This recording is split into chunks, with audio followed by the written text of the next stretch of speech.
Have you ever really stopped to think about what makes therapy actually work? I mean, it's so much more than just sitting and talking in a quiet room. There's this powerful and honestly, mostly invisible framework of ethics that creates this totally unique space for healing and for growth. Today, we are going to pull back that curtain on those unseen rules. So let's just dive right into that question. What is it that makes therapy feel like such a safe space? Sometimes it can feel a little bit like magic, but I'm here to tell you it's not magic at all. It is a very carefully, very intentionally constructed environment, and it's built on a rock solid foundation of principles designed specifically to protect you. And at the heart of it all is the therapeutic relationship itself. It's completely unique, unlike anything else you'll experience. It's not a friendship, not a mentorship, not just a casual chat. It's a professional pact, deliberately designed and built on this incredible foundation of trust. I love this way of thinking about it. Ethics are basically the guardrails on a winding mountain road, right? They aren't there to make the drive boring or to slow you down. No, they are there to keep the car on the road, to make sure the whole process stays on track, and most importantly, to protect everyone involved from getting hurt. Okay, so this brings us to your rights as a client. And these kick in from the absolute very beginning, from the moment you even think about starting therapy. So let's take a look at what you should be expecting from that very first interaction. The first, and maybe the most important right you have, is something called informed consent. And look, it's way more than just signing a piece of paper.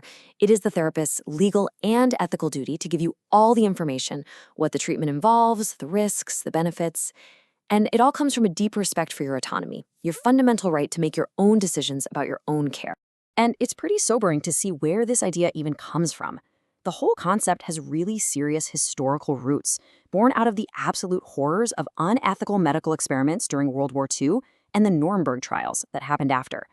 This history is exactly why it's treated as a non-negotiable cornerstone of ethical practice today. So it's basically a three-part process. First, the therapist has to provide all the information, clearly and simply. Second, they need to make sure you have the capacity to actually understand it. And third, and this is key, you voluntarily agree to the plan. It's a dialogue, a conversation that sets you up as an active partner right from the get-go. All right, so you've given your consent, the sessions are underway. How do you actually know if your therapist is not just licensed, but genuinely good at what they do? Well, it really boils down to two huge pillars of ethical practice: competence and confidentiality.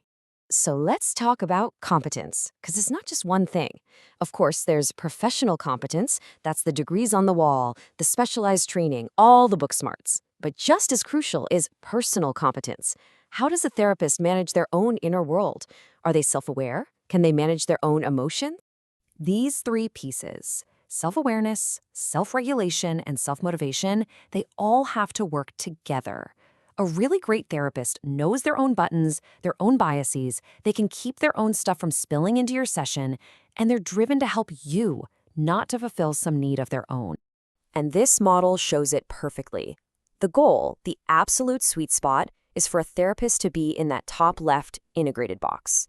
That's where high personal values, like being compassionate, meet high professional ethics. It keeps them from being rigid, just following rules with no heart, or way over in the over-involved zone where they get so wrapped up they start crossing lines. Now, that internal competence is what allows a therapist to uphold the second pillar, confidentiality. This is the big one.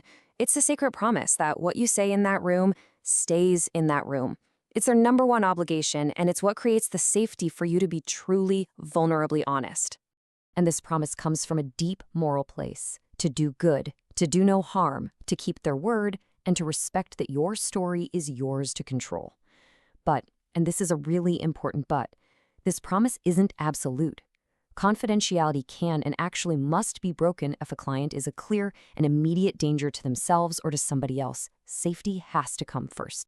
Okay, so this brings us to what might be the trickiest part of therapy ethics, just managing the messy human elements, the boundaries of the professional relationship itself.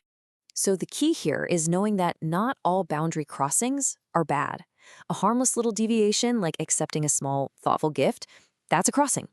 The real problem is when a crossing becomes a violation, an act that could actually harm or exploit you, like, say, a therapist asking you to go into business with them. That's a huge red flag. Now, inside this special, bounded relationship, a really fascinating and totally natural thing often happens. It's called transference, and it's when you, as the client, unconsciously start to redirect feelings you have about someone important from your past, like maybe a parent or an old boss, right onto your therapist. So you might start to feel really angry with your therapist, or maybe overly dependent on them, in a way that feels familiar, like it's echoing an old relationship. A skilled therapist knows this isn't a problem to be squashed. It's a goldmine of information. Working through those feelings is often where the real healing happens. But therapists are human too, right? So the exact same thing can happen in reverse. And we call this countertransference. This is when the therapist starts unconsciously projecting their own stuff, their own unresolved feelings onto you. A competent, self-aware therapist is always on the lookout for these red flags in themselves. Stuff like sharing way too much about their own life, getting overly critical of a client, or, and this is a big one, wanting a friendship outside of the therapy room. Catching these feelings is absolutely essential to keep the therapy focused on you, professional, and safe. So, we've walked through all these different pieces of the puzzle. Let's tie it all together. At the end of the day, why does all this ethical stuff matter so much for you, the person who's actually seeking help? It really all comes down to these 4 pillars of your protection. Informed consent, that empowers you. Competence, that assures you're getting quality care. Confidentiality, that builds the trust you need to open up. And boundaries, they guarantee that the relationship stays safe. See, these aren't just rules for them, they are fundamental rights for you. Look, understanding all these principles isn't just for a trivia night. It is genuinely empowering. It shifts you from being just a passive patient into an active, informed partner in your own journey.